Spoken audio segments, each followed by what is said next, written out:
Сәлеметсіздер ме, құрметті көрермендер? Бүгін біз жарымжан жандарға үйсіз, күйсіз жүрген, бір үйге зәру болып жүрген адамдардың үйіне бара жатырмыз. Құрметті көрермендер, жан айқайы шырқырап, қаншама жылдан бері үйсіз, күйсіз жүрген адамдарға көмек қолымызды созуға сіздер қалай қарайсыздар? Араларыңызда бір жақсы, мейірімді адам болса, осы кісілерге көмек қолын созуға болмас па? Біз қазір сол кісілердің үйіне бара жатырмыз. Мына үй болу керек, менімше. Бұл кісілердің үйіне келіп жеттік. Мінекей, бұл кісілердің үйін, бұл менімше осы үйдің иесі болу керек. Ал енді, мінекей, құрметті көрермендер, бұл кісілер аядай ғана кішкентай үйде тұрады екен. Сәлеметсіздер ме? Құрбан айт мейрамдарыңыз құтты болсын.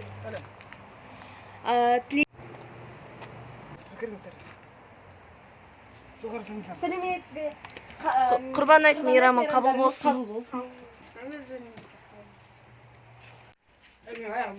Мінекей, шағын ғана үй. Шағын ғана бір бөлмелі үй. Өздеріңіз көріп тұрғандай.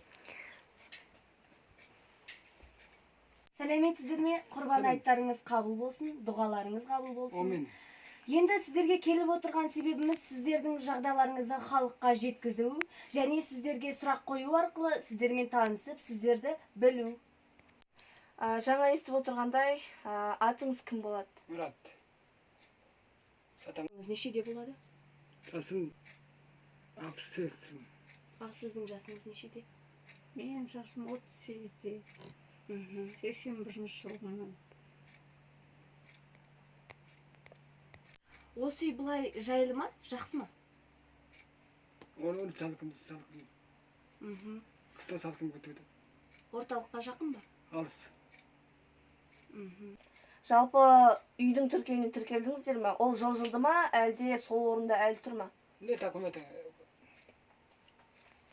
Бұл құжат сіздердің үй тіркеуінде тұрған құжат қой, солай ма? Иә. Сонда 4 жылдан бері әлі де бір рет жылжыған жоқ па?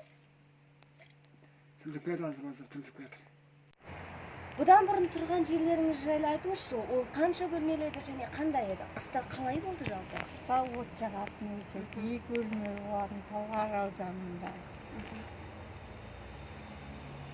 Қыста көшеге шығу қиын болатын, мұз, салқын, тұрған жерім ескі үй болатын, суық, жолдасымның аяғы неден суықтықтан аяғы дейтін үсік алды, қазір ауырады, құлады мұзға тайып, құлаған.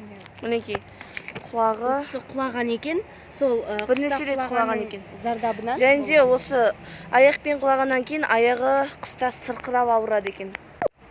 Жалпы неше пәтер ауыстырдыңыздар осыған дейін? 2 квартира ауыстырдық. Бірінші Алатау жақта тұрдық, ол жақта да от жағатын едік. Қыста мұз, тайғақ, көктайғақ, қиын болатын, от жаққан. Жолдасым жағатын от, қиын болатын.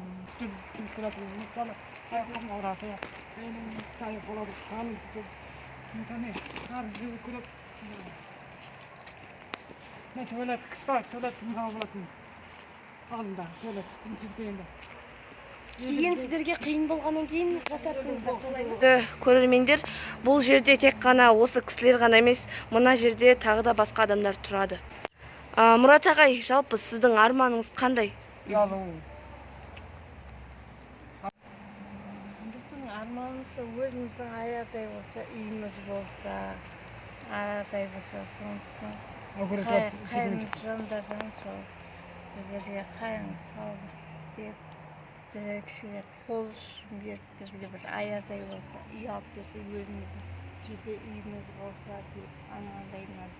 Құдай қаласа сіздерге осы бақтың кезігуін тілейміз. Алла бұйырса бұған да жетерсіздер, ал біз сіздерге көмектесуге тырысамыз ағайын. Құрметті ағайын, сауапты іс жасағыларыңыз келсе, осы құрбан айтты Алланың разылығын алғыңыз келсе, онда осы кісілерге көмектесіп, біздің осы төменде жазылған нөмірімізге көмектеріңізді созсаңыздар болады. Ал енді біз қоштасатын сәтте келіп жеткен сияқты. Сау болыңыздар, әлі де келіп сіздерге көмек қолымызды тигіземіз. Сау болыңыздар. Сау болыңыздар. Сау болыңыздар. Әлі де көмек қолымызды тигізетін боламыз. Ешқашан да мұңаймаңыздар, еңселеріңізді түсірмеңіздер деуіміз келеді. Сіздердің араларыңызда мейірімді де жақсы адамдардың бар екеніне сенеміз. Осы кісілерге көмектесіп, өздеріңіз де сауапты іс жасағыларыңыз келсе, міндетті түрде осы номерге көмек қолдарыңызды созсаңыздар болады. Бұл кісілердің жан айқайын түсініп, біз де қапыға алып жатқан жайымыз бар. Енді сіздерде құры отпай, сіздерде көмек қолдарыңызды созуларыңызды сұраймыз. Қош, Сау саумен. болыңыздар.